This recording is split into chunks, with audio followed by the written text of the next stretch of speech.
First of all, decide where you want your elevator to be. So I want mine to be here. Go and get some glass, and then what you want to do is go and surround this middle block with glass, just like this.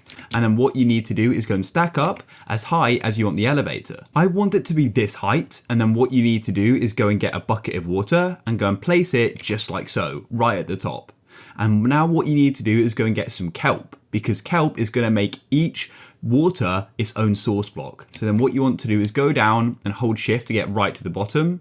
Then you can right click and press kelp, and then just keep clicking it, and it's going to go and put it all the way up. So what you can do is just go and swim up and keep clicking it till it's right at the top. Then what you can do is swim right to the bottom and just remove the bottom one, and it should go and remove all of them like so. And then what you want to do is go to the bottom of the elevator, choose where you want your entrance to be, and just to the side of it, go and place another 2 blocks like that.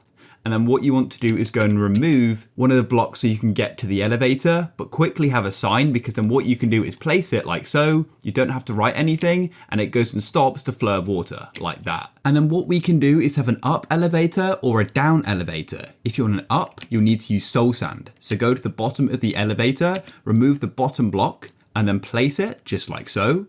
And then when I go and step in it, as you can see, we then get shot up to the top. And then if you want a downwards elevator, then go and change the soul sand to magma. And now when I get in the water, as you can see, it pulls me down. It's that simple. If you guys found this useful, then please consider subscribing and liking the video.